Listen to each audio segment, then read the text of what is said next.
Oh, hey, we're live. Hi, good morning, everybody. Good morning. Good morning. All right, so we're gonna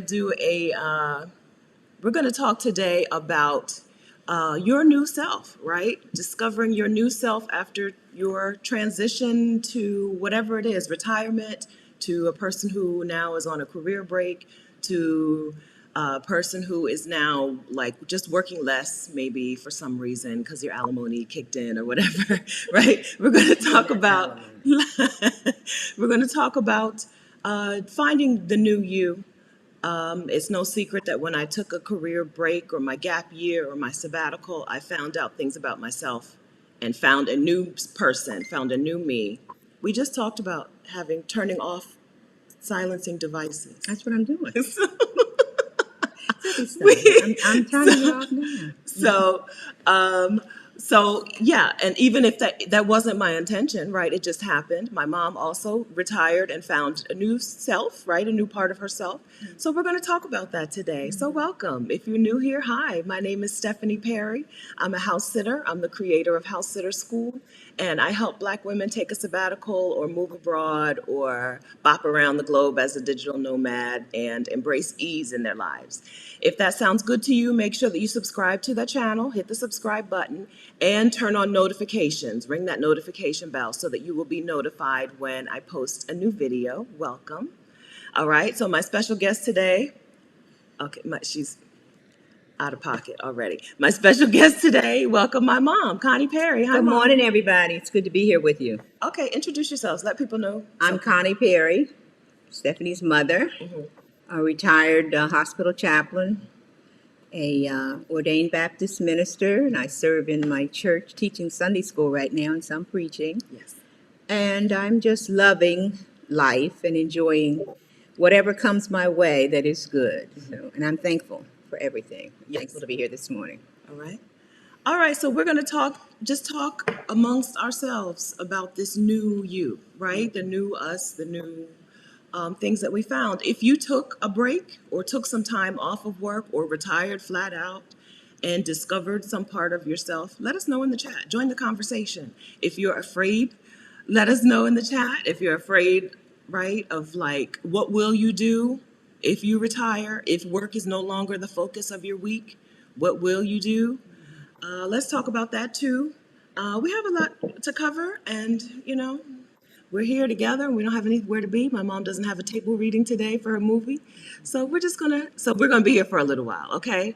Good morning. Hey Jessica. Hey Gail. Good morning, Francine. Ooh, it's moving fast. Good morning, Francine. Good morning, Yvette. Good morning or good afternoon, Monique in the Netherlands. Hey Donna. Hey Daisy. I can't keep up. I can't keep up. Hello, Alfreda. Hello, Vanessa. Hello, Tracy. Hello, Winter. Hi, Mom. That's what she's doing. Typing. Okay. All right. So, hey, friends. All right. So, like I said, I took a sabbatical or gap year when I was 41, and I decided to travel full time for that year. And I didn't really have any master plan. I knew that I was going to like do things differently when I came back. I knew my life was going to look a little different, but I didn't expect to do like change everything and reimagine my entire life. I thought, I'd maybe move to a new city, right? Get a pharmacy tech job, get the same job, but just in a new city where I didn't need a car. That was my main goal in 2016. Come back, not need a car. But instead, I discovered that I had been living out or I guess that I had not been living out my own priorities for my life during that year when I was traveling around. And so I did find myself. This sounds weird, and it wasn't my plan. I didn't say, "Oh, I'm going to travel for a year and find myself."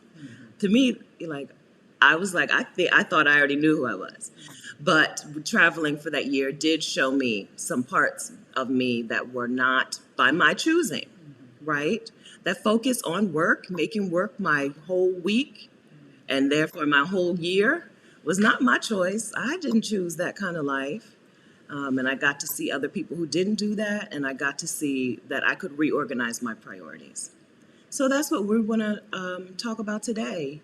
You can be a new person. Sometimes people leave comments and that they're joking, right, about like going somewhere and who can I be in that place. But you can be a new person in a new place.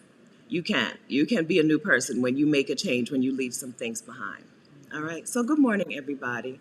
Mom, let's talk about so my mom retired at 65. Yes. Okay, and how long had you been a hospital chaplain? Oh, 30 some years, all total. How did that happen? How did you become a chaplain? The story is long, Stephanie. It's something that happened to me when I was very young, and I wasn't aware there was such a thing as a hospital chaplain. I used to read the obituaries in the daily newspaper, and obituaries would say, this person died, they were a member of such and such a church. In my mind, that meant somebody was there with them when they died. Every now and then I would see an obituary and there was no mention of a church. And that made me wonder and worry for them. And so as I grew older, I learned of hospital chaplaincy, and that's your niche. That's what you were meant to do. You were meant to care for those people in times like that. Yes. And so I went to seminary, and in seminary I found pastoral care, clinical pastoral education, and enrolled in those programs and became a student chaplain at a couple of hospitals in Columbus, Ohio, and then hired at Ohio State University Hospital, and then hospitals here at home in Delaware. And I actually became the first Black woman full-time pastor in that hospital chain. They had just merged two hospitals. And so I became the first. And that was a good thing, to come back home and be the first. Yeah. So yeah, that's how I fell into chaplaincy. I think it was God ordained, but that's how I became a hospital chaplain. So if anybody was made for a job, right, that job was that Connie Perry was made to be a chaplain, right? There's nobody who's met her would be like, you're a chaplain, right? Totally fits. It totally fits. Right. So this is why when people say things like, I don't dream of labor or whatever, there is some people there is a dream job, or there is something that fits you so well. Right. I think like performers and artists. Right. Sometimes you ever hear Kiki Wyatt sing, like, if she wasn't made to do anything else, she was made to sing. And that's a job, that's work, right? So I do know that there is such a thing as, for some people, there is such a thing as being made to do a thing, to provide a service or to do a job. And so that's why I don't bash people who are into their job, right? If you like what you do, if you like it and it fits you and it feeds you, I love that for you. Because I've seen that, right? My mom, this is what she was made to do. You didn't start until you were 40. Probably, yeah, I'm not 40 professionally. 40. You went to seminary at. Well, I went to seminary after we moved Sorry to to put you on the Ohio spot. in 83 or 84, 85, something like that. And by then I was born in 47, so I was in my 40s. Okay. I was in my You 40s. didn't start until I was in high school, I don't think, in the late 80s. Yeah. Okay. Yeah, right. And so mom found her thing and enjoyed doing her thing. And there's no doubt, no question that this was a path that she was supposed to take, right? But even on the path that you're supposed to be on, you need to take breaks, right? Work can't be your whole existence. We talked about that with Patty the other day. All right, yeah. Halisi, our Black Utopia, her mom had a dream job too. Yeah, we all have a purpose. So yeah, Sonia, we all have a purpose and meaning for our lives. If you don't feel that, fix that. I didn't think I did until when I was in my early 20s. I lost a baby, and I thought that was the end of my life's purpose. And that was a really hard period for me because I just felt like that was the end. At 23, there was no hope for any purpose for me in my whole life, right? Because that short time that I was pregnant, those 20 weeks, I felt purposeful. I felt purposeful is the best way to put it. I felt purposeful. I felt excited for the future. And you know how young people are. I don't know. You think that this is the best that it's ever going to be. And so I went for another almost 40 years with feeling like, oh, well, no purpose, no meaning for my life, just wait it out, right? If you feel that way, I'm a witness that that's not the truth. That's not a true story. That's the story, but that's not a true story. You made that story up. You said that, right? Hey, Southern Rose, Tia D. Miss Connie had a vocational calling. Yeah, a lot of people out here do, right? A lot of you do. So I'm not here to. I feel like I because I bash jobs. There's a difference between bashing jobs and bashing the work that you do, right? If your job treats you well and treats you with respect, then keep it, do it, love it, enjoy it, take some breaks, but keep hold on, do it. I'm not a fan. I'm not a fan of work. The work that you do. I'm just not a fan of the way jobs treat people. All right. Oh, I've been getting better. Well, no, actually, it's just hit or miss.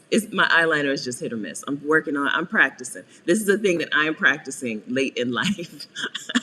At 47, I'm practicing eyeliner. Hey, Duala. So my mom's been here for 2 weeks. She's got a couple more days left in the Caribbean. One time my mom my mom and dad went to Florida one time in January, and it was like 75 or 80 degrees. And she was like, it's 75 degrees down here. And that was the awakening for her, right? That was the beginning of the end. She was no longer going to be a person who was going to struggle through wintertime. Yeah. How are you liking Curacao? How am I liking it? Oh, I'm loving it. My goodness gracious. I'm ready to go home, but I do love it here. I have to find another place similar to go another time. All right, something better. I have no retirement plans and I'm scared. All right, let's talk. Okay, anybody else? Let's see. Oh, Tia Rose, I love reading the obituaries, but I love hearing the last reflections on the recently departed. It's beautiful to me. Yeah, Mom, she said she was like 7 years old when she started reading the obituaries. That's what I mean when I'm like, yeah, she found her thing. She found her thing. Okay. Catherine, I retired from teaching last June. I'm beginning to love not being tied to time. Yes. I'm thinking, now what? On my bucket list, okay, visit all 50 states. 20 left. All right, good, Francis. Okay. So, Mom, when you did retire, did you come up with like a list of things that you wanted to do now that you were retired? I think the first thing I wanted to do when I retired was learn to play golf. That's because I love the weekends watching the various golf tournaments and how beautiful the golf courses were. So that was the first thing I wanted to do. And so the executive director of our hospital gave me a watch that that was about golf. It had every golf course on it. It had all kinds of things on it, the size of the golf course, everything. And he gave me that. And the first thing I did was my husband took me to a golf course to take lessons. And we left that golf course and drove down to Augusta, Georgia for the Augusta National Golf Tournament. Didn't prepare to go, so we couldn't get anywhere near anything. There was just bumper to bumper traffic. We ended up spending our time at the James Brown Museum. But that was the first thing I wanted to do. And I did. I did practice. I bought some clubs. I did all of those things. But the driving range was not a friend to my shoulder. So I had to do some putting. But that was the first thing I wanted to do. But after that, I found so much to do that it filled my time. It wasn't obligatory time, but it was pleasure. Things I found to do for pleasure. And the list I was making the list this morning, and it seems like I was obsessed with the number of things, by the number of things that were on the list. But they happened in their own time and season, so I wasn't crowding myself with things. Before I retired, my husband said, make sure you have something to do. Don't just retire and plan to be home with me, because he had his routine and he did not want that interrupted. But so I had some things in mind to do, and I got a chance to do them, and I'm still doing some of them. Okay. So golf, you wanted to do golf just because you liked watching golf. Did you find did you feel like you had to be A golfer? Yeah. No. Did you? Yeah. No, I didn't want to play with anybody. I just loved going to the driving range and hitting the balls and seeing where they went. I was trying to get them to go straight. And of course they would go with jet. So I was just working on sort of perfecting that stroke. And then I love the putting, just putting them into the holes and picking them up. It was good for walking. It was good for exercise. It had its place. Yeah. So I didn't make it something that I had to become a golfer. Some friends at Del State had a golfing club, and they would say, "We're doing this on a particular day. Would you like to come?" And my answer was always no, because I knew I didn't fit in there. That was not what I wanted to do. Okay. And then you turn to like photography and Yeah, photography became my love and is my love. Um, I would just go to parks and take pictures. And then one day my husband gifted me with a nice camera, because I was just using a little camera. And from there, he has gifted me with an even better camera. A regret for this trip is that I did not bring the camera. I don't regret it. I didn't bring it because of its weight, Yes. but I know that there are some shots I could have gotten had I brought it. We're sitting in the den or whatever of our apartment. Right outside the window is the Caribbean Sea, I think. And ships go by and boats go by all the time. And it would be so nice to be able to focus in on them and bring them closer and actually see who they are and what ship line they are and everything. So I do regret not having it for that time. But I don't know if you want me to say more about my photography. Sure, Mom. But what I enjoy about photography is sharing the pictures. I take my pictures, and I do have a Facebook page, and I will post sites that I see that I think might encourage somebody else. I call myself the accidental photographer. Even when Steph and I are out, we have different impressions, viewpoints on photography. I may stop to take a picture of something and she'll look at me like, she's gone. But I like to look for the little significant things in it that might be meaningful to somebody else. And so when I post my pictures, I often hear from somebody who says, I needed that today. I needed it. Sometimes I post it with captions or explanation, and sometimes I just post it by itself. And it touches people's spirits. And that's what I like about my photography. Yeah. So let's talk about you going from work where you had required like commitments, time commitments, to retirement where all of your time was yours. Were you nervous? So I saw the comment already. I'm retired and I'm wondering what am I going to, about to retire and I'm wondering what I'm going to do with my time. Were you ever worried about that? No. Do you think that Dad retiring first helped make retirement less scary for you, or was it just you were never going to be worried about retirement? No, it was just time, and I wasn't going to be worried about retirement. I retired from the hospital. I was the chaplain covering 2 campuses. I was on call 24 hours a day if my volunteer on-call chaplains didn't show up. So the work was getting more and more work than enjoyment. And so it was time to retire. Someone said to me, when you retire one morning, you're going to wake up and you're going to jump out of bed and you're going to say, I'm late for work. Well, it'll be 10 years in June, and that has never happened. I have never. I had like an opportunity to go back and volunteer because it took them almost 2 years to replace my position.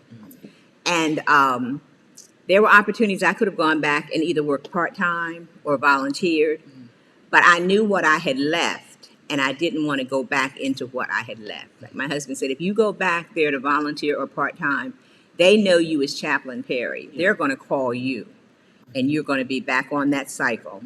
And there was no sense putting myself back into that cycle. And so, retirement for me was retirement. I may go to the hospital twice a year. I go to the pharmacy there to pick up my prescriptions 3 times a year. And I may visit somebody there once or twice a year at the most. Now, this Ash Wednesday, I did get an emergency call in to help come and share ashes. And I did go in and do that. But that was only for a couple of hours. And it was nice to see the staff there because they remembered me. And that was nice. But no desire to go back.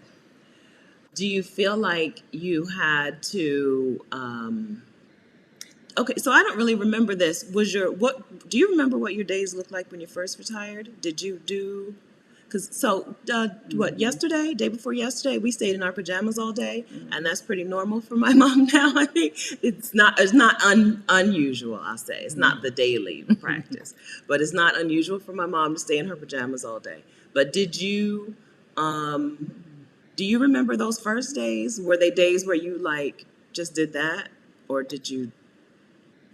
I don't think I stayed in my pajamas. I think I used it for devotional time, reading. I found parks that I had never noticed before, and I spent a lot of time walking in the parks, driving through the wildlife refuge. Yeah, so I think right away I found things that were for me and to nourish my spirit right away. Yeah. Then I started the senior center. Yes. I I always tell people I was in the beginner line dance class for 3 years. Yes. And I did that, and then I went to the pool to swim and well, to learn how to water exercise more than swim. But those were the things I did. How hard was it for you to embrace the senior label? It wasn't hard because Okay. almost everybody I knew close was a senior. All the people who volunteered with me, they were retirees and seniors. Yeah. So it wasn't hard to embrace it at all. Okay. Because I don't like being called a midlife or middle-aged person. I don't like it. But you are. I know. Okay. All right. So as we've said, I am a different person than I was before I took my gap year. A different person than I was before I took that year from work and haven't really returned. Do you think that? Do you see yourself as a different person, or do you see yourself as the same person who just gets to do different things, or do you think about that? I think different in that I felt obligated to so many other things when I was working. You know, we lived in Middletown at first, which was 40 miles from the Milford Hospital. And so if I went home from work at 5 or 6 and the hospital switchboard called me at 8 or 3 or 4 in the morning and said a patient needs you to come in and pray for them before their surgery, I would get dressed and drive that 40 some miles one way to tend to that person.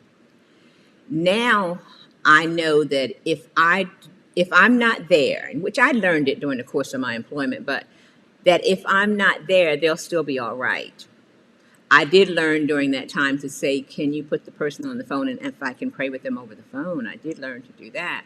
But I think now I don't feel like I'm the caretaker of all of these people who may have needs, that I can either not do it or that someone else will do it. And that's one thing I learned at the hospital when I wouldn't go back, is that somebody else would do it. They may not have done it the way I did it, which is why people will call me and say, but you do it so well, Reverend Perry, you bring such calm to the people. But I have learned that could be sort of an egotistic, selfish way to think about it, that I'm the only one who can do it.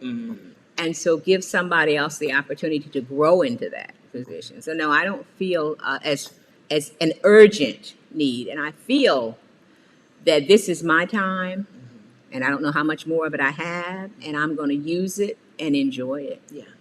I think that I see that difference in you too. You used to be, I told you that last week, you used to be the person who, I'm going to do it, I'll do it myself person. And now you're like, this needs to be done. And that period, somebody can do it. Yeah, I do see that you don't feel like you have to take on other people's responsibilities or take on other people's like emotional well-being and stuff. Yeah. They'll be all right. They'll be all right. Yeah, they'll be all right. Yeah, I think I've seen that difference in you. So also, I think you've become a little more extroverted in retirement. My mom was the queen hermit. So I talk about how I'm a hermit, right? My mom is the hermit of all hermits, right? I learned how to hide inside my house when people are knocking on the door. I learned that from Connie Perry. Okay, don't make that face, Mom. Don't make that face. Don't make me call out situations when I have seen you move out of the room where people could look in the door and see you. Move into another room so you know they can't see you if they peek through the door. I learned that from my mom. Okay, but now you are like a little social butterfly. Yeah. What happened? What happened? We had a phrase in pastoral care, you give yourself permission to give yourself permission. And I think I learned to give myself permission to be who I want to be and to enjoy every minute, and I'm not bound, by what other people say.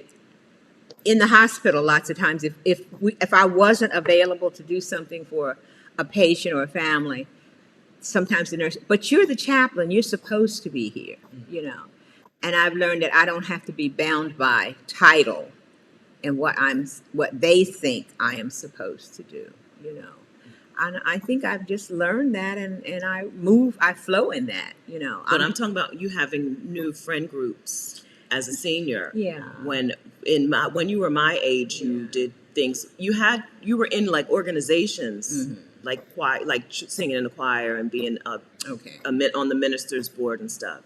But you didn't do outside friend things like you do now. Yeah. I think I just fell into it. I met a lady years ago when I joined this particular church, and I sat behind this lady and her husband and their friends for I don't know how many years. And we spoke, and that's all we did. And then one day I was coming back from vacation with my husband, and the pastor's wife called. And she said this particular lady's husband died suddenly in a tragic accident. And she asked me if I'd go check on her when I got home, and I did. And we've become the best of friends. We call ourselves sisters. And we grew into that. And I don't know, I guess I just allowed that to happen. And she saw in me a friend, and I saw in her a friend. And I actually started a group of women, senior women at the church, who were widows, because I met this particular lady. And we would go out. I was not a widow. My mom is an honorary widow. No, don't say that. No, had no honorary. experience with what they were going through, but there was just something in me that reached out to them, and something in them that responded to me. And we would go on car trips. There were 4 of us originally. And we would go on car trips to the parks and wherever we wanted to go. And we'd just have a good time. But because I shared on Facebook, other women found out about it. And the group grew to about 20-some people. And we just did whatever we wanted to do. Our theme was live, sister, live. And we just did those kinds of things. So, yeah, I think in time, without other obligations, I was able to reach out. A lady said to me years ago, and I just figured it out a few months ago, what I think she meant. But she was a member of a sorority. And she gave me a card, and she said, you're like something like, you're fabulous all by yourself. But think of what you could be if you would allow yourself to, in a sense, be a part of a larger community of women. I took the card, I said thank you, and I still have it. But just a couple of weeks ago, I thought to myself, I think this is what she was saying to me, to come to her and ask her what she meant, and maybe I would be a part of this sorority. But I never wanted to be a part of a sorority. I'm not that much of a joiner. No. I'm really not that much of a joiner. I will do things, but I don't need to join this club and that club and come to birthday parties for everybody and all that. I don't need that. That's what you think of when you think of groups. Because you think of having to go to birthday parties. Yeah, even this week. I mean, my birthday's next week. I definitely don't. I'll be 75, and I'm so thankful to be 75. But I did not want a party. So I thank Steph for getting me out of town. And next weekend, I'm going to a party for a friend of mine. I will go to his birthday party Saturday, and my birthday is, I think, Friday. But so yeah. Yes, Friday. Okay, yeah, my mom's birthday is on Friday, number 75. Very exciting. Yeah, this is the part. I was like, well, Mom, do you want, after, a couple days ago, I was like, well, do you want to do something while you're here for your birthday? She was like, this is it. This is it. I was like, good, 'cause I ain't playing nothing else. What more could we do? Dad's going to do something. I think my niece Keisha wants to take me out to dinner or lunch or something. And Dad said when I go home, he'll do something. That's enough. That's enough. Yeah. Okay, good. I'm glad. Because this is it. This is it. This is it. This is enough. This is more than enough. So speaking of you being here, this is a new thing too. That so you've always traveled, but you did more. I think you started traveling solo after retirement, like going to the I always call it the monastery, going to the convent. Yeah. Did you do that while you were still working, or was that a retirement thing? No, I did that while I was working. Okay, so I, let's talk about you and travel. You have always enjoyed traveling, yes. but now you travel on a different level as a retired person. You travel without a schedule.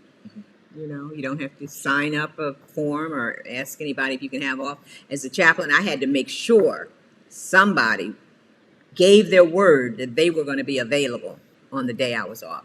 Many times I would get a call, and I'm in wherever. Reverend Perry, so and so, we can't reach Reverend so and so. I'm like, I'm not available. I cannot come back from Canada to take care of this patient this afternoon. So now when I travel, it's only about Joseph and myself, Stephanie, if she's with us, and we do what we want for as long as we want, and we go back home. And it's an ease, that word you all keep using. There's an ease to it. You throw a few things in the bag.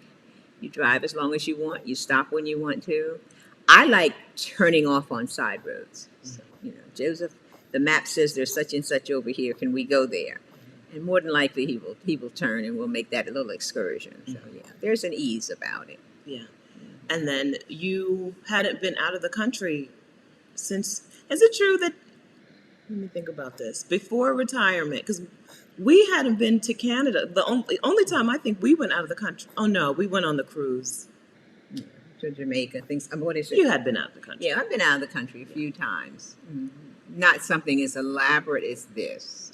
We've been on family reunion cruises to the Bahamas, and then Joe and I went on a cruise together sometime after we got married, and we went to Jamaica together. And like Steph said, Niagara Falls was a big thing for Black people back in those days. Everybody wanted to go to Niagara Falls, and those kind of trips. And we've been across country. I think I've been to about 38 or 40 states. Oh, have you counted? Mm-hmm. Sometimes I make a list. Oh. I haven't been to Nebraska, Montana, Oklahoma, but yeah, across the country. Okay, that's good. Yes, that's the difference between my mom and me. My mom is a counter of things and a tracker of things. Very Aries. I think that's a very Aries thing for you. All right. Okay. So we're supposed to be talking to our friends here in the chat. Yeah. Somebody has a question or comment. Let's see. Anybody have any questions? Because we'll just sit here and talk. We will just sit and talk. Somebody if you don't makes ask them, us questions. miss their mother. Yeah, that is true. Yeah. So we got lots of happy birthday wishes for you. Thank you. Thank you. Is there any reflection upon turning 75? We talked about the other day how I'm turning 48, and I was like, well, that's not a special birthday. Does 75 feel different? It feels different to me than I'm sure it felt when my mother turned 75, because my mother was sick when she turned 75. She had pancreatic cancer. By grace of the Lord, I won't have that when I turn 75. But it is a difference. I share all the time my age. People say, you don't look your age, or you shouldn't share your age, but I do, because it's a gift. And I want to use it fully. That's why I take advantage of trips and the movie I'm in and all of those things. I take advantage of those because they're gifts to me. I don't have to have something with a big ribbon on it to say a gift. Just a gift of opportunity, a gift of time, a gift of experiences, all of that. Last year for my birthday, my family surprised me with flowers. It was funny because I didn't know what was happening. And early in the morning comes the florist with these flowers from someone it was a cousin or somebody, but I wouldn't have expected it. And then here comes another one, and my whole foyer was full of flowers. And I said to my husband and my family, this is like, you go to a funeral and that you see nothing in front of the church but flowers. And I said, that was a great gift. I didn't think anything could beat that. But then just being this trip with Steph, her dad was invited, my husband was invited. We begged and we pleaded with him to even come. after you got here, I was like, you can still come down, Dad. You can still fly down. And he's home in the pouring rain. It's raining like crazy there. And he's an outdoors person, so it's killing him that he's home. But yeah, I don't know what the question was. But I don't remember either. 75, about being 75. We're 75. It's a gift. It's a grace. And I'm excited about it and to see what will happen as time goes on. Yeah. So yeah, acting is another thing my mom has started doing. Right? Tell us how you got into acting. I think one of the ministers at church had a Christmas play going on. And he said, Reverend Perry, no, I think they just said anybody who thinks they want to be in the play, come to the meeting. And I went. And the first play, I think I was, maybe the second play. First play, I was a weeping woman at the cross. The next one, I was Elizabeth in the Christmas story. Yes. And I've been in a couple, I joined a church praise dance group for seniors. And then I was in a play, a stage play, which I wish everybody could see. It's a stage play about the violence in the Black community. Dr. Warren Rhodes is the writer, producer, director of that. And I was in that play, and I was a grandmother, and a bedridden grandmother. And so Dr. Rhodes said to me, someone saw you in that play and wants you to be in their movie. And I thought he was just teasing me. I didn't respond at all. And a few weeks or so later, this gentleman called me and said, I want you to be Nana in my movie. And so I've been rehearsing. We rehearsed for a good while before COVID. I started filming. And started filming.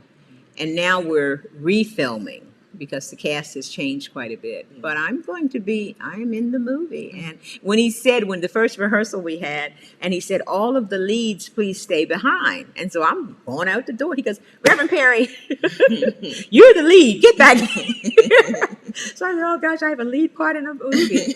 But I'm interested to see it come along. Yeah. So I do take on those type of activities because they're new challenges, and because people have that confidence that I can do it. So yeah, and my family supports it.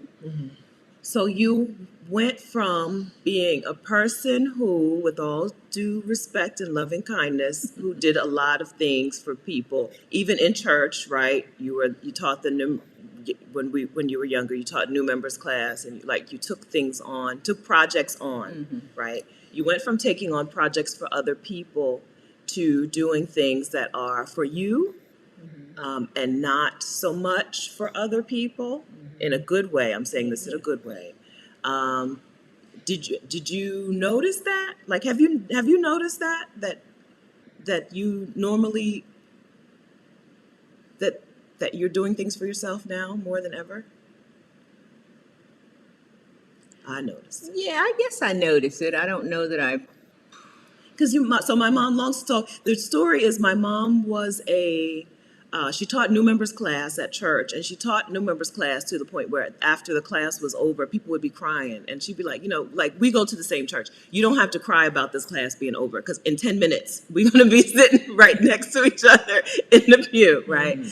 She was a foster mother. My parents were foster parents, right? Not just like, oh, these kids need a home. Well, somebody else would do it. But no, we are a home for children who need it, right? My parents were foster parents, and I probably have 12 foster brothers and sisters at least, right? 13. 13. Oh, that's another thing. She would have counted that. Yes. Okay. She would have counted that. Yeah. Right. Yeah. So you did. Yes. So yeah, you've made a good transition from doing things for everyone to doing things for Connie Perry and celebrating the month of Connie, which you haven't had really a chance to do this month. I usually celebrate the whole month of April as the month of Connie. One thing I had said I was going to do this month is write a card to 75 people. Ah, But I didn't do it. It's not too late. Just something to do, because we were talking about how people don't write anymore, and how hard it is really to go into a card store and find the cards you want. Our Hallmark stores have all closed. I don't know why, but they've all closed, and so it's hard. So I said to my sister, I'm just going to buy a bunch of cards, and I'm going to write out X number of cards a day and mail them to 75 different people. I think you should do it. Yeah, just as something to do. Yeah, something nice to do. Yeah, I think you should do that. For a couple of years in a row, I did that at January 1st, New Year's Day. Not 75 people, maybe 10. Maybe 10. I told people. I was looking back at last year, and one of my favorite moments was something with you. Yeah. Okay, good. All right. Yeah. All right. So if you are concerned that you're not going to be able to make the switch, right? This transitional period, whether it's a job change or a retirement, a break, whether it's your kids leaving, being grown-ups and leaving the house or whatever, if you feel like you're not going to be able to make the switch from doing for others to doing for you, if Connie Perry can do it, you can do it, right? Yeah. You can do it. You can find things. You can find them. things. So you just tried stuff. My mom's listed probably 5 different things already that she's just tried and not on a 10. No. So like the golf thing, we talked about that. You didn't feel like the need to be a golfer, but the golf thing, you could have done golf on level 10, right? And become a golfer, which is a thing that, would have, that some people would do. Leave work and pour themselves into another thing on a level 10. Right. You did golf at about a 4, which was new for you. I'd never seen you do things at a 4 before. So yeah, that switch, that transition, it can happen. You can do that. I'm sorry. I've seen comments from you, but I don't know. You can do it and be okay with it. That's the thing. I think you all talked about that the other week. Doing it and being okay. Don't beat yourself up. Yes.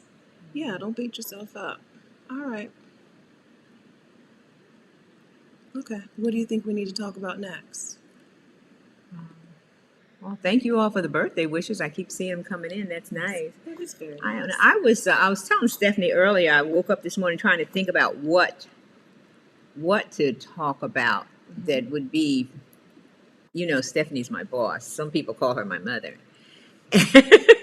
and just to be in line with what she was looking at, and I'm working on a Mother's Day sermon right now, and the same thought that because we're older does not mean that we're recliner bound.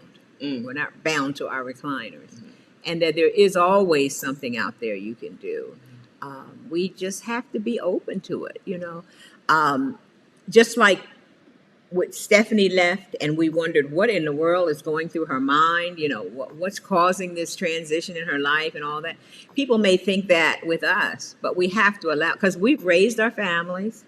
Some of us have raised our grandchildren, our nieces. I know my mom helped raise her nieces, nephews, great nieces, children, all of those children. And then she's gone, So do what you want to do for yourself. Even at the age you all are, 40s, 50s, whatever, still find what you want to do and do it. Even something that partners with your travel, partners with your relocation, that partners with that. But do things that satisfy your spirit. I think that way when you lay down, in the sermon, I'm talking about doing things that make you feel good tired. And now when I do things like walking and all those, I may be tired, but it's a good tired, whatever those things are. So find the things that are just fulfilling, and we can't worry about others. Some people you drop off along the way. Others you pick up along the way. Be okay with it. Yeah. So do you, I just had a brilliant question. I don't remember what it was. Something about something. Because you're getting older. My mom would be like, so-and-so, she's about our age. I'm like, girl, ain't no our age. We are not the same age. So there's no number that's our age. But I promise you, it was a good question. So it'll come back. All right. Okay. Yeah, not being recliner bound. Your sermon, Mother's Day. I don't remember. I'm sorry. Okay, so I think you were talking about what part of the theme was preparing for retirement and all. Yes. And I think, again, going back to that idea of who am I and who do I want to be, and how will I allow myself to become that? How will I allow that? What preparation do I need to make to become that? I knew that what I wanted to do was just some plain, simple things. Travel, work my photography. The golf thing was, like I said, just a temporary thing. But who do I want to be in that? And have that plan and make it known. Because I think if you retire and you don't make it known to the people around you, especially the younger people around you, that you already know what you're going to do. You have a list. And so they're not going to say, I need a babysitter. I need a free babysitter. You know, I need somebody to run errands for me.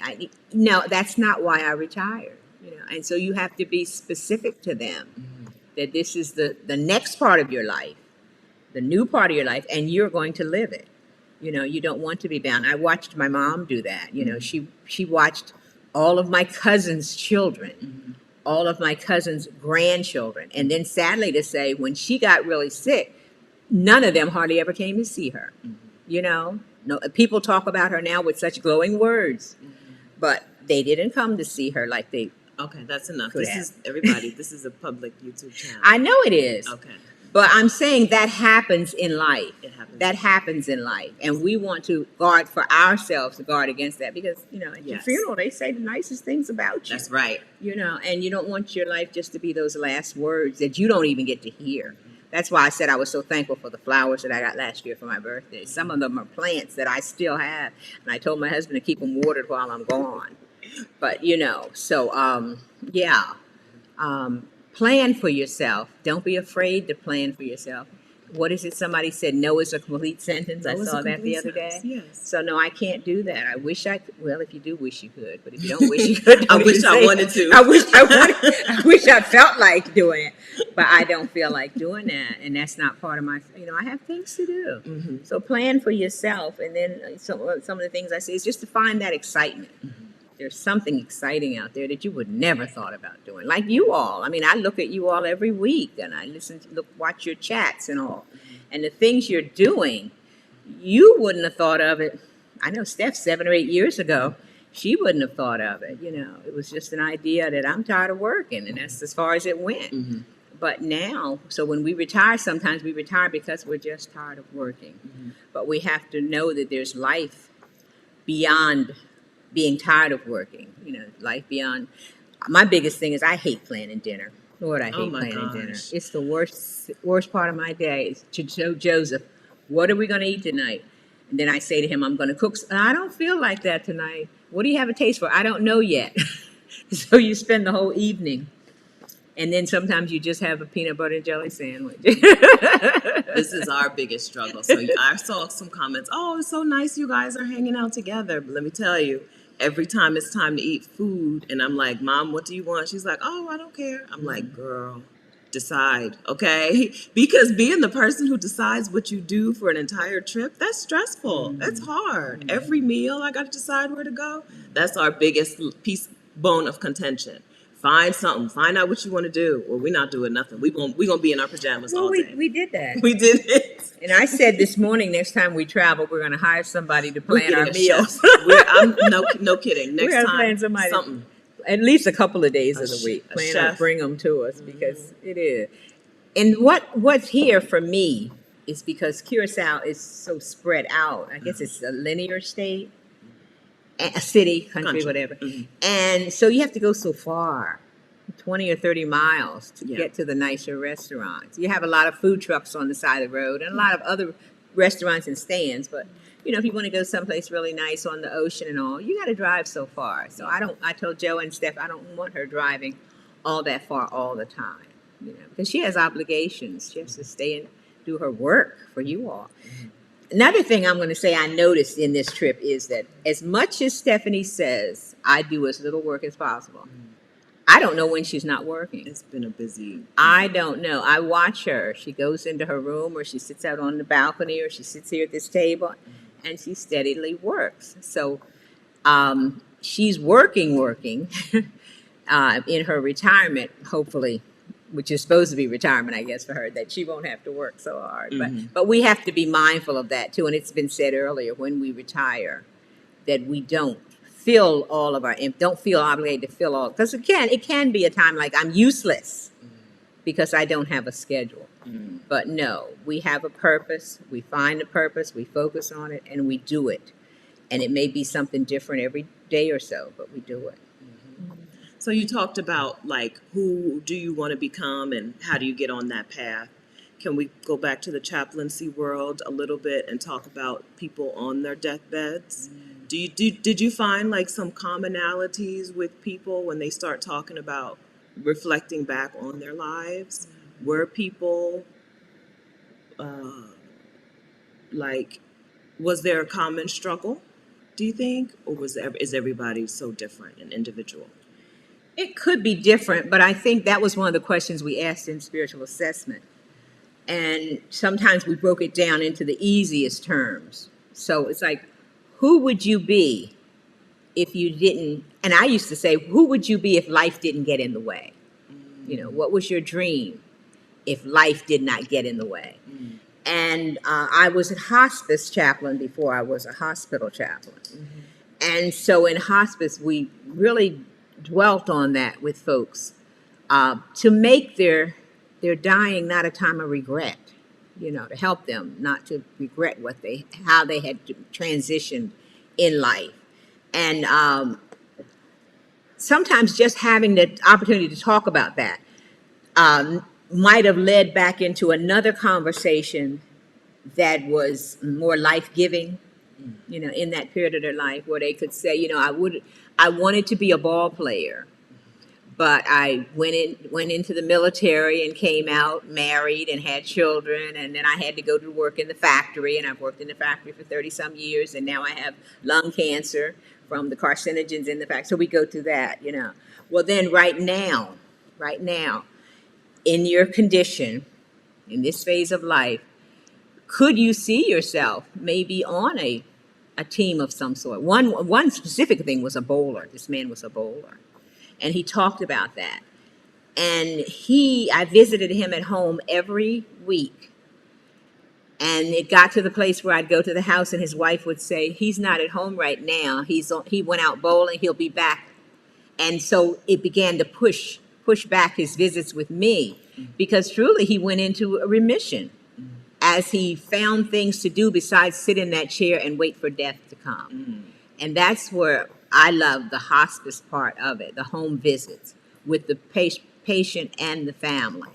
Again, you're preparing them for death, but at the same time, you're teaching them how to live in that dying phase of life. There are things that you can do. There are things you can do, and if you can do them, do them. I had one gentleman who hadn't talked to his daughter for I don't know how long, and most of the time, most of my encounters were one-time encounters. Yeah. You only met them once, and so he said to me he hadn't talked to his daughter in years. So I went down to the gift shop and I got him some stationery and I got him a stamp, and I said, "Well, let's try this." And I didn't sit with him to write the letter, but he wrote the letter, and then a week or so later, she was at the hospital visiting him. So sometimes it's to take away the fear of somebody rejecting you and stepping in, and doing it anyway. Because what's the worst thing that could happen? He knew his condition. He was terminal. So if she didn't come see him, she didn't come see him. But if she came to see him, it would make a change. So as a chaplain, that was a lot of the focus of chaplaincy is let's live in the moment. Let's live in the moment. Let's make the best of this time. If you need to do some apologies, we'll help you with that. We'll give you the permission to give yourself the permission, because you have to do it. I can't do it for you. I don't even want to be there. But I want you to give yourself permission to not be afraid to be rejected if you go in with the apology or whatever it is that you need to work on with the family. So that's what I loved about hospice, was going into the home, into the nursing home, wherever the person was, with them and their families, and helping people not to fear death as we fear death, not to feel it. I always prayed that we were giving them back to God. And so I said, Lord, in this season, and they could sort of understand that they were giving them back, that nothing was permanent. We do the best with what we have, and then there comes a time we have to give them back. Can we talk about the obituary situation? So Linda Husser, in the Exodus Summit 2020, we talked with Coach Linda Husser, who's the creator of the Bodacious Black Women Over 50 Facebook group and other things. The brand, Bodacious Black Women Over 50. And her tagline is regret-proof your life. right? And so one of the things she talked about was how to set up, how during the summit she talked about how to decide the things that you want so that you don't end up with or live with regrets. And I told her that I did that kind of by writing out my obituary and what things do I want to have when I look back, what things do I want to have done, right? So do you think that that's a helpful tool in any way to decide like who you are and what you're becoming and what you want to do, to have something written out so that you can look back and say, the I want so that you can look back at the end and say, I did the things that I came here to do. Like a vision board in a sense. Yeah. Yeah, I was thinking about that earlier this morning. Our life is sort of can be patterned out in that format as a vision board. These are the things I want to accomplish. These are the people. These may be the folks I want to impact. This is the impression I want to leave when I'm gone. This is the path I want people to follow while I'm here. You know, I want them to see me do this so they know they can do it. And I think that's a lot of probably where I am in my senior years with the things I do with older people. That if I can do it, because I'm nobody special, if I can do it, you can do it. You know, and they say, "Oh, Reverend Perry, you're this, you're that." No, I'm just like you. My knees hurt, but I'll go anyway. I always say if I can have a tank of gas, and right now it's a tank of gas. It used to be like a map, but if I can have gas, I can go anywhere and come and GPS and come back. And I even try to teach some of my older friends that don't be afraid to get out and go. Yeah. So yeah, to plan your life. We need, because that's the whole thing about focus, I think, to plan your life and then let whatever happens happen. But to know that this is what I want to accomplish, this is where I want to be. Even to say I have a brother-in-law I make a cake for every year at Thanksgiving. And I've been making it for I don't know how many years. And so I said to him one day, now when I'm 80, are you still going to expect me to bring you this cake? And he said yes. So even to have those silly type of transitional focuses, that these are the things I'm going to be doing, because I think it helps in the mindset. I always pray that the Lord keeps my mind straight, that I keep, and Steffi sometimes she'll say, Mom, I just told you that, but I just pray that I keep my mind. And I think when we have something to do, something to look forward to, something that somebody is anticipating from us, that helps as well to keep our focus. And we have to be, when we retire, again, we don't want to be in that recliner, all the time. We want to find something to do that makes us think ahead. Puzzles, there's so much to do, that keeps you thinking ahead and focusing. And then joy is a big part of life. I mean, if you have joy, you have everything. If you have something you can just rejoice about, it can be the silliest thing. Today I didn't forget such and such, or today I saw somebody in the store that I hadn't seen in a long time. Just to rejoice in something is a big part of it in our senior years, our latter years, our retirement years. And I think part of the theme Steph had was when you retire or when you quit. And sometimes it's the same thing when people quit something. They feel like life is over. But because you quit it doesn't mean, it may be the beginning of something totally new, totally unexpected, and something that will blow your mind. Yes. Do you see your life in chapters? Can you break down like chapters that you had? Because I think I had like childhood and then college. I went to Delaware State University. That was many years. Army was a different chapter. I guess mine is kind of work related. My chapters right now are kind of divided up by different, where was I and what work did I do, right? The Army, and then the bank life, and then back to the hospital, and then travel as a job. I kind of break it up that way. Do you see yours like that? I sort of break mine up as where I've lived, I think. When I think of it, home with my parents, then married and moved with my husband, and then we both graduated college and moved to another city, and then we both, then he got transferred to Ohio, then we came back to 2 or 3 different towns in Delaware, then built our home in Dover, and that's when our retirement started, and the different churches I've been in, so I think I break mine up into that kind of a way. Yeah. And it's all good. Yeah. Yeah. I think, yeah, that's right. Yeah. Where you've lived Or even you could even do it by churches. There Yeah, was I a could. different like a different each church you had a different like Different level roles. of different roles. roles in each church. Yes, and they each sort of graduated up the line. When this new pastor I have said to me, oh, I shouldn't say it's new pastor, but the church. I went back to my home church recently, the church I grew up in from 2 months old, and there was a new pastor there, and so he called me, and he said, "So tell me what you've done." And the list was so long, I felt like, how stable have I been? But it's just the things you do from childhood. Even when we look at our schooling, the things we do, we move along a staircase, and that's what it is. Yeah, so we do look at our lives in our staircases. I was watching an old episode here where we are. There's a TV that I don't know how to work it, and on a TV show, I think it might have been Walker, Texas Ranger or something. This man was what they used to call a hobo back in those days. And the ranger questioned him about something that had happened, and he turned to the ranger and he said, "I used to be somebody." And the ranger said to him, "You are somebody," and I think we need to remember that. We are, regardless of what stage of life we're in, we are somebody. And the things that you are regretting not doing, you may still be able to do something like that, right? Maybe not you're right. Maybe that man couldn't become a professional baseball player, but what he wanted was the feeling. I'm learning this, right? The things that you want, you may not want that exact thing. You just want that feeling. What does that feel like? Maybe did he want to become a baseball player because he wanted to be part of a team? Well, you can be part of a team at 80, right? Did he want to become a baseball player because he wanted to travel? Well, you can travel at 80. Did he want to, the things that we want that we look back at and say, I don't have those things.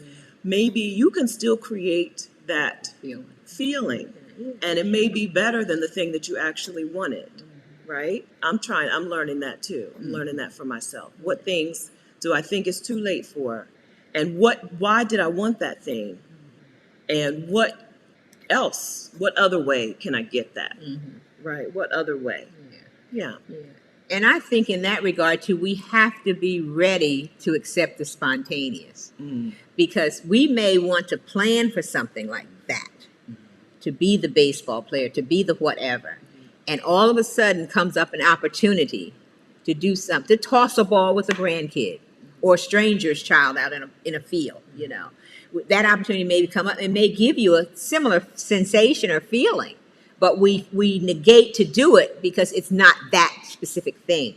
If you understand what I'm saying, we miss out. I'm sorry, I'm not paying attention. I just got a marriage proposal. Did Seth, you? do you have a yacht? Oh, it says, "Will you marry me?" Come on over. I'm in Curacao.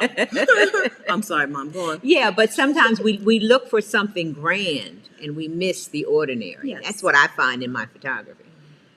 Sometimes I can miss the ordinary because I'm looking, or sometimes I daydream and I'll miss something too. But, that's what we have to be careful about in this stage of life and in seasons of change and transition. I see on the Exodus Summit page, I think someone says, "I've got a opportunity to do something," and something else seems to be standing in the way. And then some of you all will give them encouragement on how to make that thing happen. So I think it's the same thing in our retirement. Sometimes we miss it. Like this opportunity. I mean, I could have said I can't fly. I could have said I can't go by myself. I could have said, as I did to Steph, I have things to do at church and I don't want to not do them. But I did tell the pastor, I said, "This is my daughter. I'm going to be 75 soon. I don't know how much longer I'm going to live. She now has the ability to sponsor me on a trip, and I'm going to take that opportunity." And he said, "God be with you." So I think we have to not allow hindrances to get in the way. I think that was one of the things I was reading as I was reading over some notes earlier today, how not to let hindrances, fear, and you all have talked about all the same things. I mean, we're talking about similar things in every season of life. There are things that we can fear. And my mother flew to Texas for her first time, and she was in her 70s. And she flew alone just because she wanted to see my baby sister, who was in the Air Force and had just been stationed from England to Texas. And she wanted to see her, and she flew out there by herself. So we, in this stage of life, because one opportunity is no longer there, and it may be something we chose not to do, but because we chose not to do it doesn't mean we can't do something else. That's right. We can't, Yes. Yeah, I think it's important to think about why you wanted that thing, right? And is there a different way to get it, or is there that why? Is there a different way to get to that why? That feeling. I think sometimes we write things off too soon. Too soon. You can still get that feeling if you wanted to do a thing, you wanted to whatever. I talked to a woman a couple weeks ago, I think, who was thinking about going to law school in her 50s, I think. And I was like, well, examine why, right? Examine what you wanted to get out of it, right? Do you actually think that you would enjoy the process, and would you enjoy law school? Or do you want the acclaim? Was it the word acclaim? The title. Do you want the people to celebrate you for something, right? Is it really just that you want to do something that people are going to be proud of you for? Because there are a lot of easier ways to get there, right? There are a lot of easier ways for people so examine why you wanted that thing, and think about what other ways you can get yourself there. Or maybe that is the thing, right? So I'm always going to talk you out of the hard stuff, but maybe it is that hard thing. Maybe law school is the right answer, but maybe it's just that you want to feel like you have done something that people can be proud of. There are many ways to get there, many paths.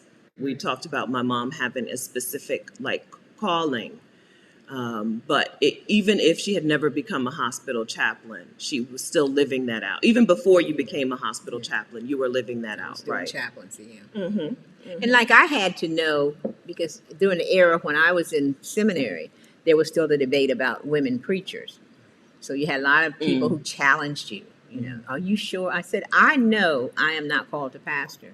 For one thing, I don't have the temperament to pastor. You see Connie Perry, but I told one of my pastors, he was talking to me about that one day, and I said, Pastor, I am not called to be a pastor. I said, because I would want to pick my own members. Because I just don't want all the stuff that goes on in the church. So you have to understand, too, that what you're doing, people may not understand why you're doing it. I know a lady said to me one day when I moved back to Delaware, so I hear you're a minister now. And I said, yes, I'm a hospital chaplain. And she said, well, what are you going to do? And I said, well, I'm looking for a job, because I had been, in certain churches, they value what we do. And white churches, Mom, talking about she trained in white churches. They value what you do, and they compensate you for it. Sometimes in the other church, they don't value it. So, because they're not valued. I think that's the whole thing. I mean, they don't, if people have never experienced it, then they don't understand it. And so she said to me, so you're looking for somebody to pay you? She said, Scripture says to whom much, she said, freely it comes to you, and freely you give. And I had to say to her, girl, this was not free. I went to seminary. I came out with loans that have to be paid off, and there's no way I can work right now for free. So sometimes we have to let people know who we are, what we're doing, what we're about, why we're about it, and not let them push us into a label. Yes. Because I could have easily done that. I could have easily gone to anybody's church and said, I'll volunteer. But I knew that I wasn't called to be a volunteer, a student pastor for the rest of my life. I knew that I was called to be a chaplain. And people were, it was so funny. I was preaching in this Caucasian church, and they really were good to me. They supported me 100%. And this gentleman walked by as I was preaching. Whitest hair I'd ever seen, hair like President Biden's hair. And the next day, the pastor says to me, this gentleman was here, and he said that there's a job at the hospital. If you want it, you can have it. So sometimes people recognize your gifts, and that's when Steph said I went into full-time paid chaplaincy. They recognize your gifts and they compensate. So I'm thankful, for that phase, because that really started my track. Wasn't something I was expecting, because at that time I was the student pastor and was compensated very well by the congregation. I had never seen a church operate in such a way as that church. Calvary Baptist Church in Newark, Delaware. But they did. So, we have to know, really, even in our retirement, who we are, why we do. Like the question about retirement, so why did you retire? If you retired for a specific purpose, then you're not going to go back into that same situation. And that's in life. I've been reading this book, The Summer House, and these three women are talking about the lives they're living as married women, as divorced women, as soon-to-be divorced women. And they go through this whole process in the book about how they're going to come out at the end of the story. Like Steph talks about with the obituary. How are you going to come out when the story is told? And it was an interesting book. So if you have time and you want to read it, it's called The Summer House by Jude something. That's all right, Mom. But Don't anyway. All right. Okay, so how did we do? Did we cover everything we came to cover? Is it too early to wrap it up? I don't know what time it is. 11:13. I know, you've been talking for an hour and 15. You feel all right? Yeah, you said other people were going to ask questions. I don't know. I'm not seeing questions. I'm not seeing questions. Except for the marriage proposal. That's it. All right, so if you have anybody needs somebody to help talk them through a change that they're making, you can always tell which side of my hair I sleep on. This side is so flat. Okay. Sorry, Steph. Moments of Vanity with Stephanie Perry. Yeah. So anybody, if you have any concerns about it, I saw the question a couple of times. My son is 18 now. What do I do? About moving. So find something. Really try something that you think you're going to be interested in doing. Try it. Really. Right? Try it. Might be golf. Now my mom paints. We didn't even talk about that. Yeah. She's got paints, easel and stuff. Quilt. Yeah, she made a quilt. Right? Try something. Seriously. Something that is for you. Right? And you can try something that's for you and for others, but you especially try something that nobody else is going to get any benefit from, right? Something that is just for you. Yeah. Like golf, right? Something that is not you still giving to other people. You can still do things. Like Mom said, when she takes pictures and she shares them, people say, oh, this was really helpful. I love this. I enjoyed this. We might be, for 2 years, I had on my vision board that we're going to put them together in a book. And, I like the idea of it, but I don't want to do it. Right? I want it to be done. I don't want to do it. I just want it to be done. But yeah, seriously, try something that you can look back. Are any of the things that you picked up recently, are they things that you started when you were a child and just dropped, or are they all brand new things? Is that a question for me? Mm-hmm. Only thing I did when I was a child was take pictures. My mother enjoyed us. We had that little brownie Hawkeye camera, and remember those little small Kodak cameras, and we always got one for Christmas. And she enjoyed us taking pictures. So that's something we've always done. With the camera, having a camera to capture family occasions on. Other things as a child was a lot of church-related things, having those little speeches and all those things. And friends. I have a lot of friends from my young church days, and I'm thankful for that. Even though, like Steph says, we don't hang out or anything like that.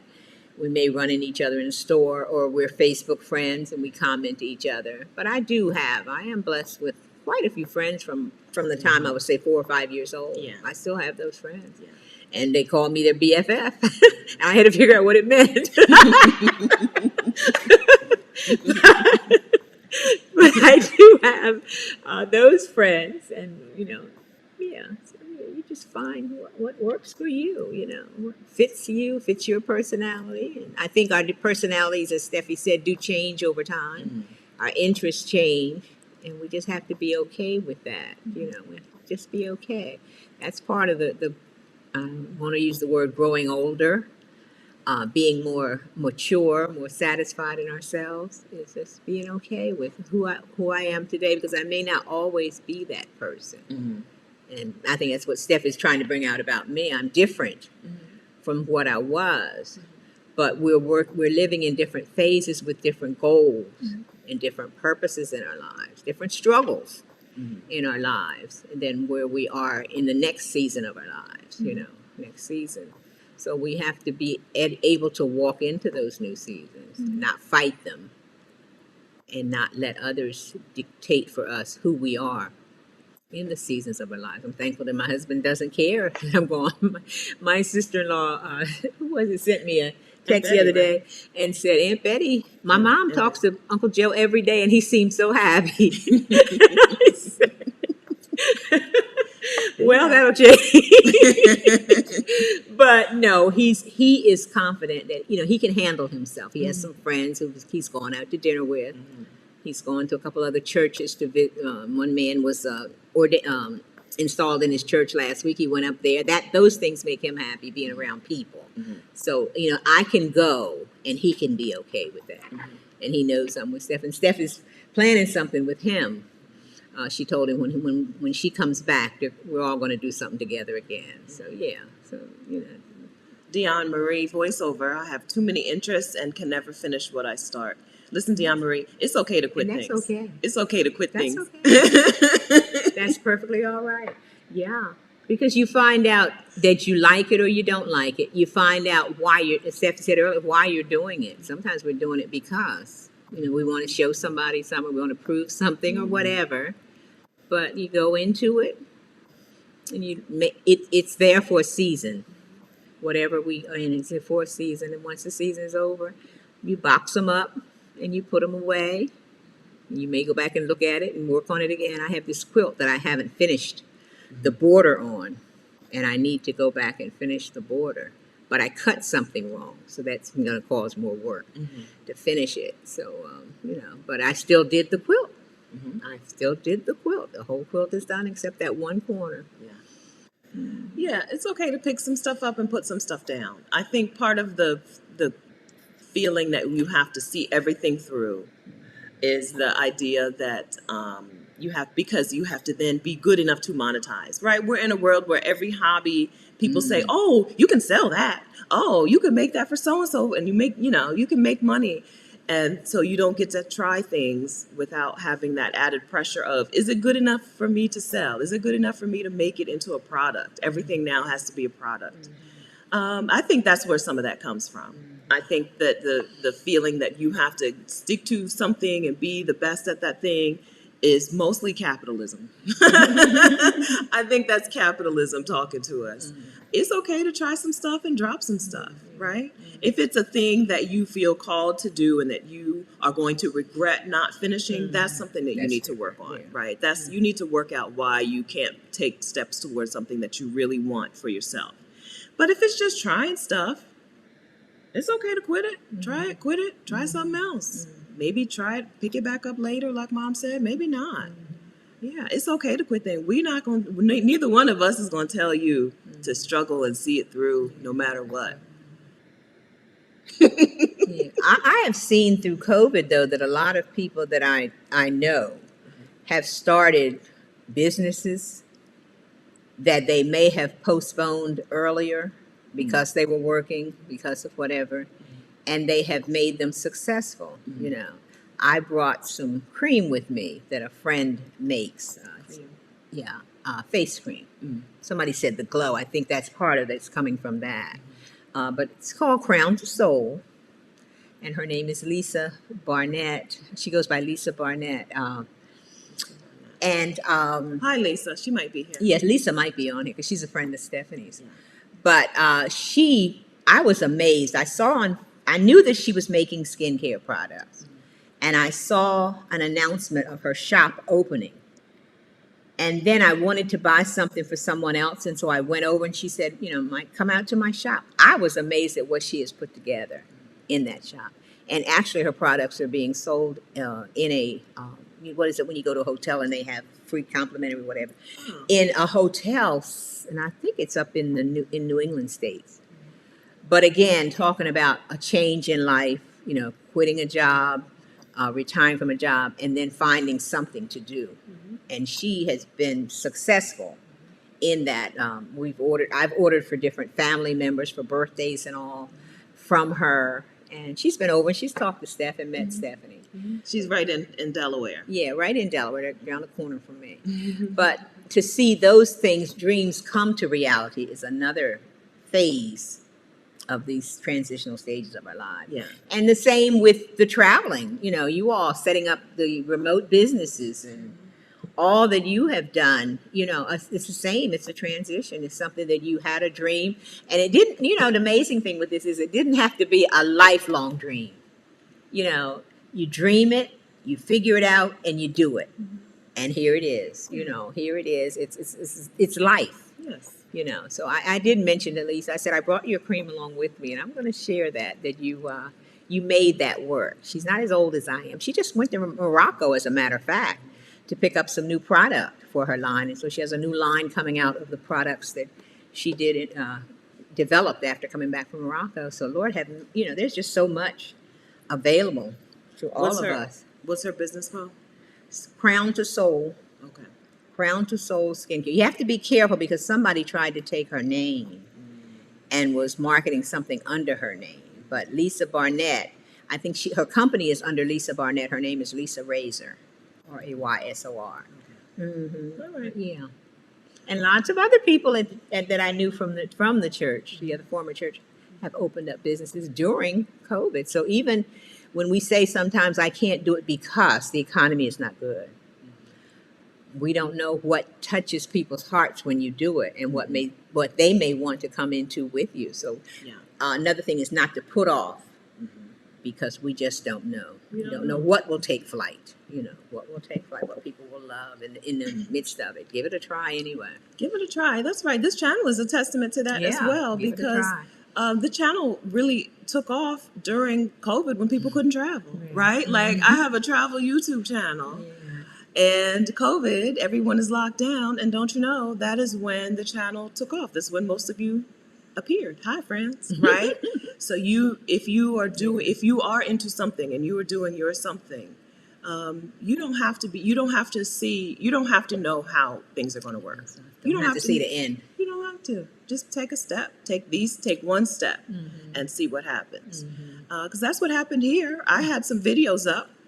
And within a matter of weeks, we were on lockdown, right? And then the video of George Floyd's murder went around. People started looking like, where am I safe? Where can my family go that's safe? So a lot of things happened at the same time. And I happened to have some videos on YouTube that people liked, found helpful and useful. You don't know what's coming around the corner for you. So you don't have, and you don't have to know. You just start something and see what happens. You build it, they will come, huh? Yeah. You open it up. And sometimes people don't even know what they want or what they need until it's presented to them. They really don't know. No. They really don't know. Who would have thought, with all that you all are doing? Somebody said plug. But I asked her permission to share because I did a little vignette on my dresser with her product and my mask and something other little thing, and I sent her the picture to let her know. I asked permission. But sometimes people don't know, and you open up opportunities. Like I said, with retiring, leaving work, we don't know what's out there until we sometimes stumble into it. And it's like, that's my gift. And that's another thing too, that as we retire or leave work, what is the thing that gave you the most joy? And it may have been the thing that gave you the most joy, but you weren't able to do it because you didn't have the time.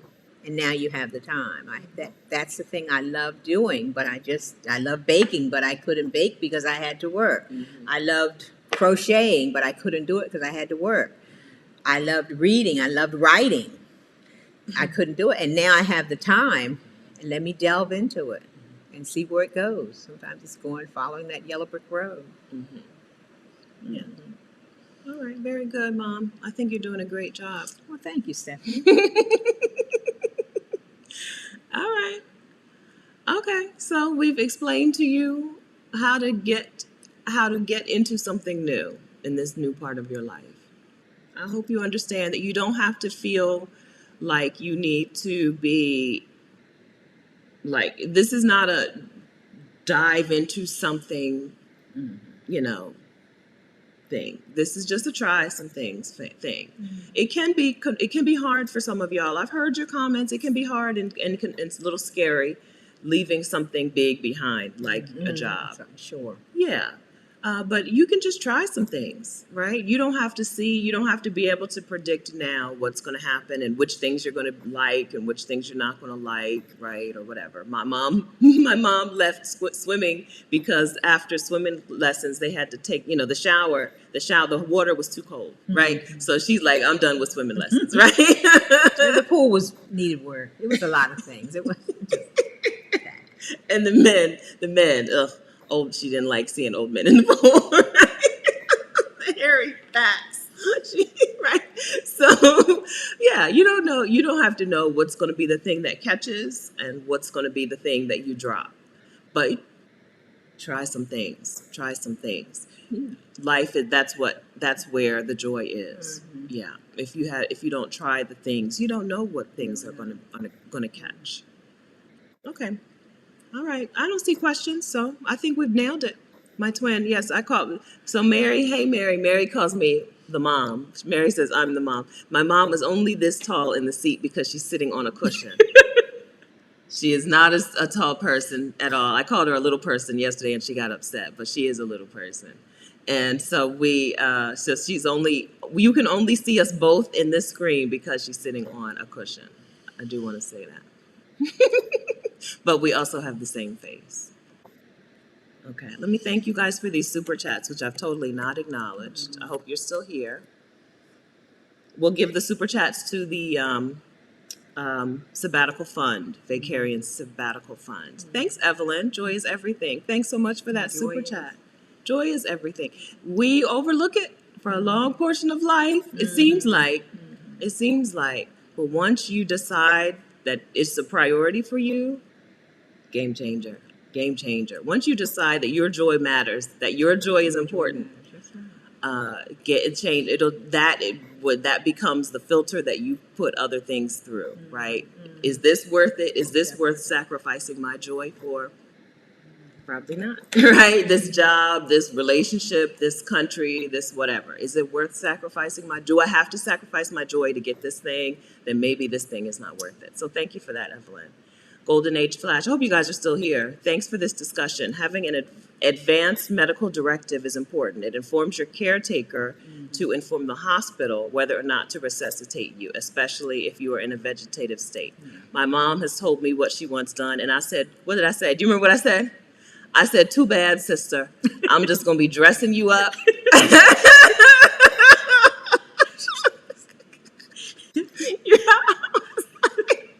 Too bad, sister. I'm gonna be dressing you up and coming to wherever you are. And just put some clothes on you, put a wig on you, put some makeup on you. what? Just hang out. We're just gonna be hanging out. Y'all have to keep an eye out. She's a mess. Yes, advanced medical directive. All right, thank you for that, Golden Age Flash. Danelle, thank you for the super chat. Thanks for sharing your mom. Blessings. You're welcome. She's a nice lady. But I don't share her as a mom. I don't like it when other people call her mom. No, she doesn't like that. I don't like that. We don't do that. Tamra Young, Ms. Perry is a joy to watch and listen to. Happy birthday. Thank you. A joy. Mom, you're a joy. Thank you, Steph. I am. Joyful, we adore thee. Senior insurance advisor. Happy birthday, Mrs. Perry. Okay, Thank happy you. birthday. Thanks, guys, for that super chat. I know. I'm sorry, glass half full getting me together. I'm sorry. I was just, talking. There's one more that just popped up, I think. But thanks, friends, for the super chats. We'll give them to the, or do you want them for your, I guess I should have figured this out beforehand. What? For your birthday? You need what? The super chat money. Who, me? Mm-hmm. Oh, no. Okay. No, I get my money from you.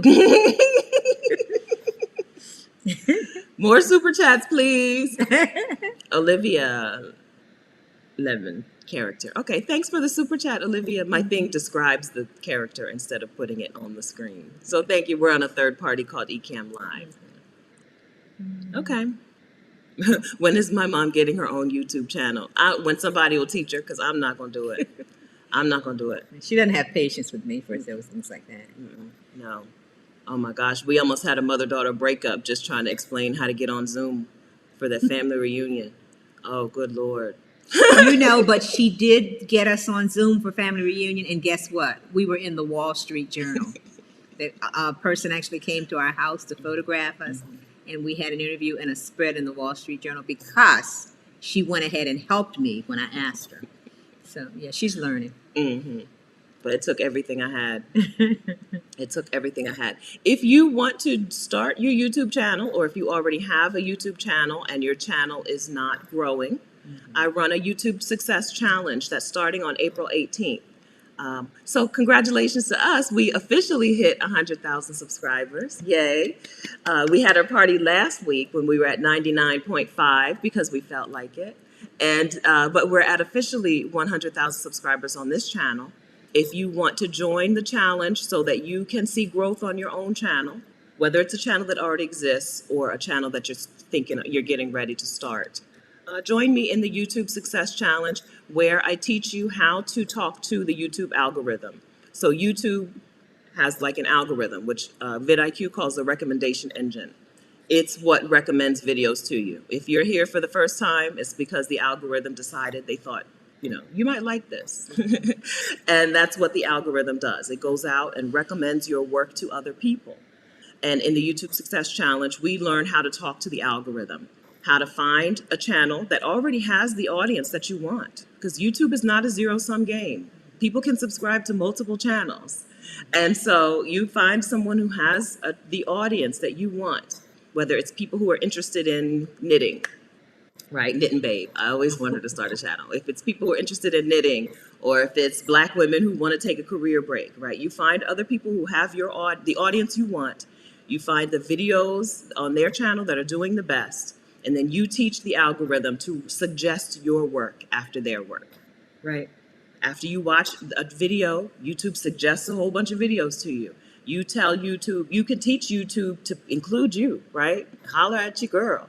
This is what we learned in the YouTube Success 5-Day Challenge. It's not a free challenge. It's a paid challenge. We're doing work for 5 days together, including group coaching. But sign up for this at vicarious.com/challenge. If you're on the wait list, I've sent you a couple of emails already. We start on Monday, the 18th. We go through Friday, the 22nd. I think I've got 22, 24 people signed on, and I'm pretty sure I'm going to stop it at 75. Every time I add fewer and fewer people. So this time I'm pretty sure I'm going to stop it at 75. So by the 18th, I expect it to be full again. So go ahead and get in.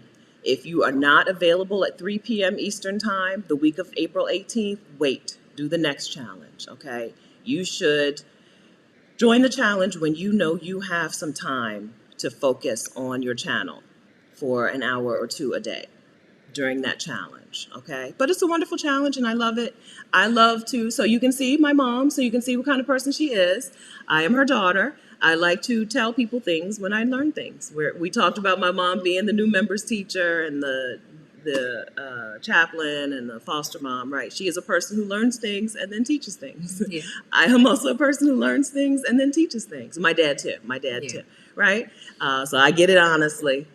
And so this is why the challenge exists, because some of y'all are struggling on YouTube, and we don't struggle anymore. We embrace ease, okay? And sometimes the easiest way to do things is to get help. Stop doing things on your own. When we need help, we get help. So if you're ready to embrace some ease and stop struggling on your channel and come up with a real strategy instead of just hoping and praying and wishing, if you're ready to work on your real strategy for your channel, join the challenge, vicarious.com/challenge. If you're not a group person and you want individual attention and you're going to hate group coaching, book one-on-one time with me instead. Excuse me, at vicarious.com/call-me. Book a one-on-one hour with me instead, okay? All right, hope I'll see you guys at the challenge. Thanks, friends. Okay. I wrote something for you. I wrote something to them. Oh, okay. Do you want me to put it on the screen? Mm-hmm. There. This? Yes. Please feel free to call me Mommy Con. No. She says, feel free to call her Mama Connie if you wish. Steph is too old to be jealous. No, I'm not. I'm still here.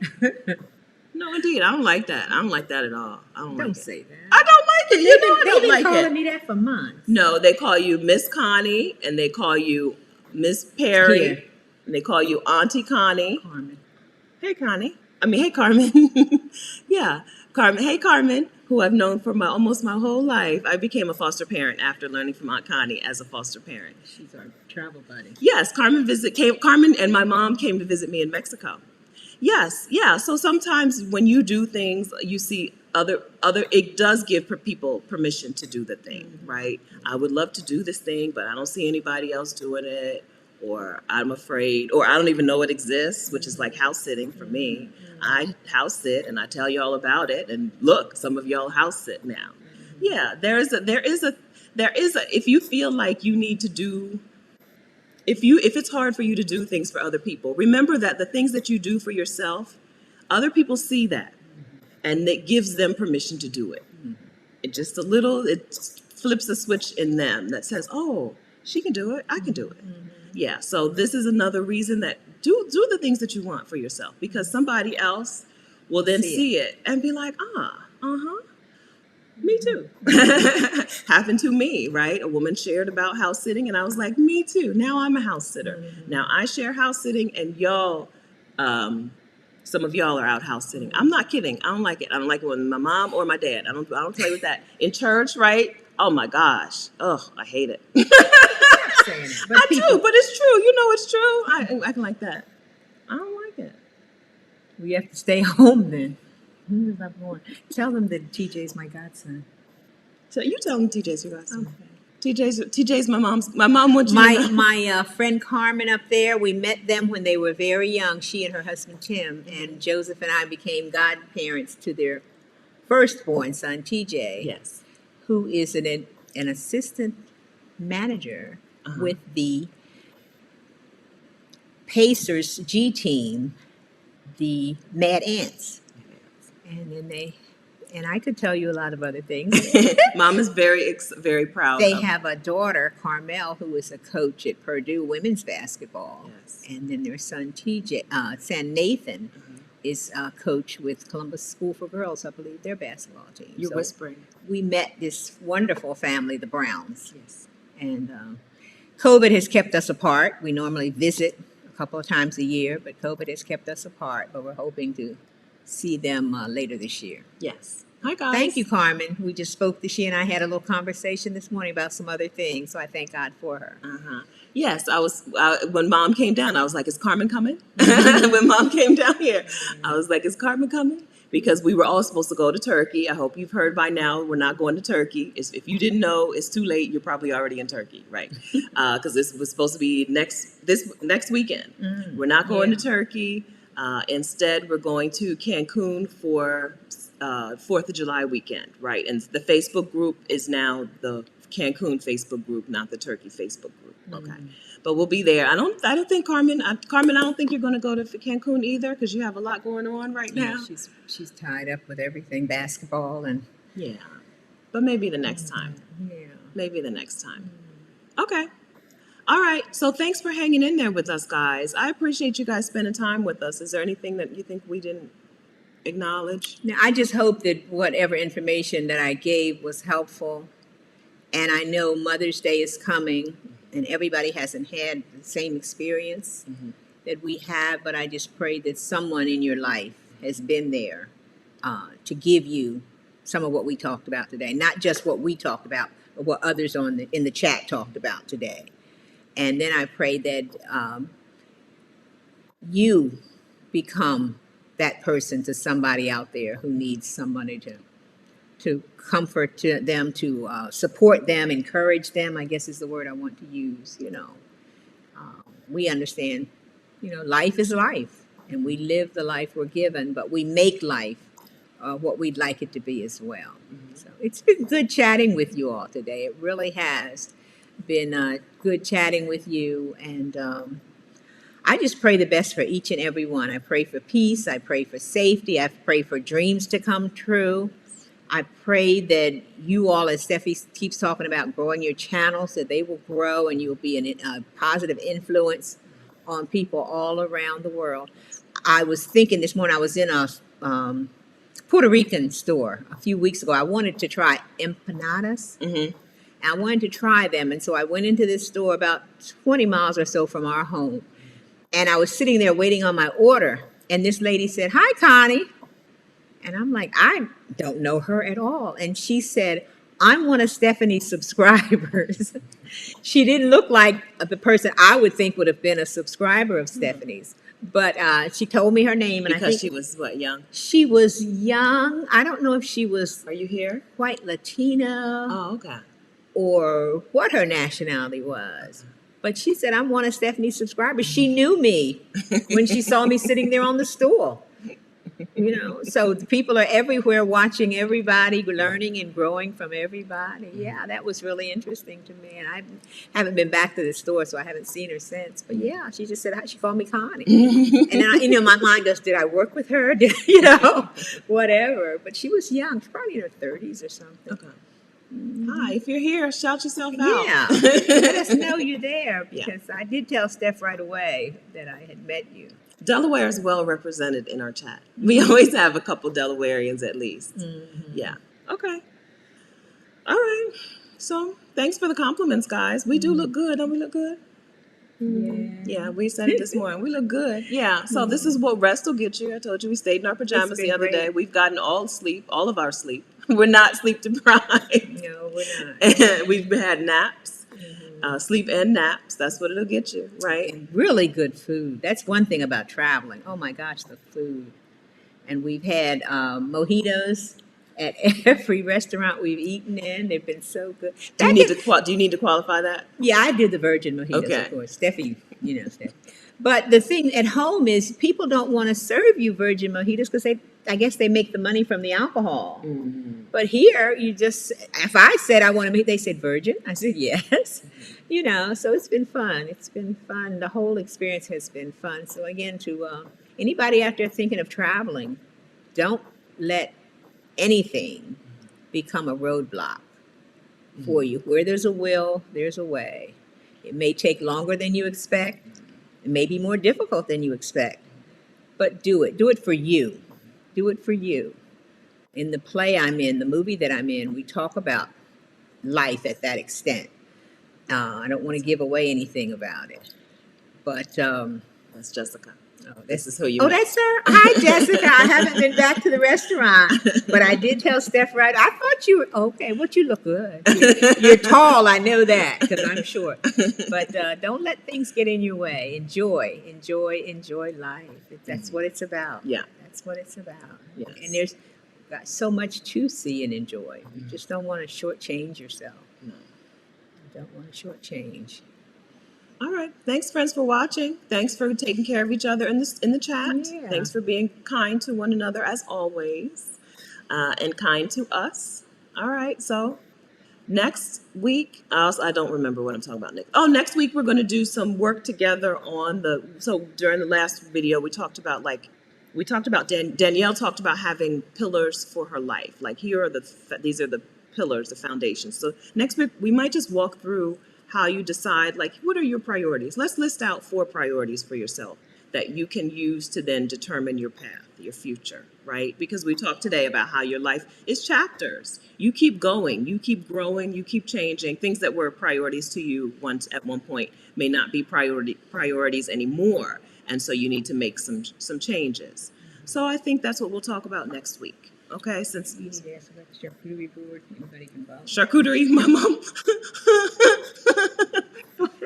Somebody who knows somebody can make. I don't know why that made me giggle. For Cancun, no, I don't think we want to talk about the charcuterie board. Okay. I need charcuterie lessons, please.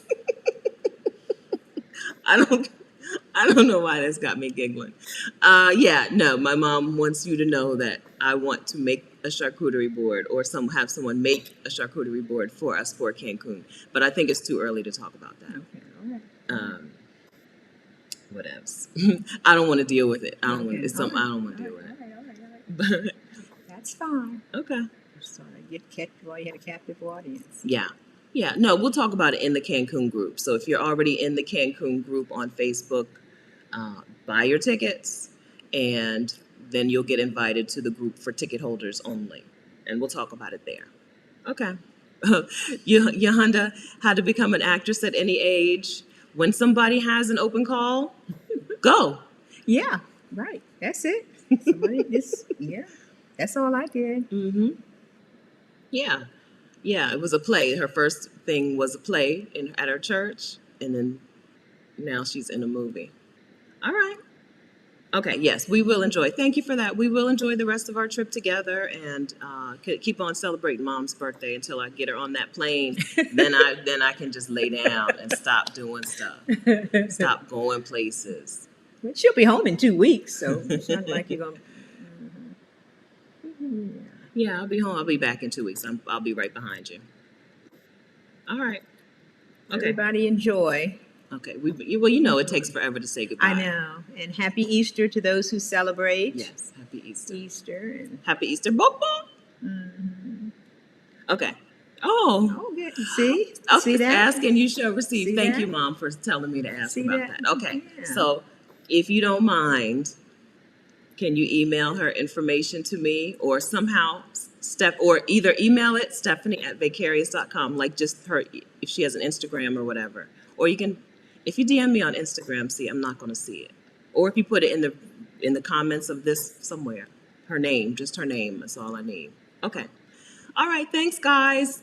Have a great weekend, and we'll talk to you again soon. Thanks for hanging out with us. All right. Bye-bye, everyone. Bye. Love you all. Bye.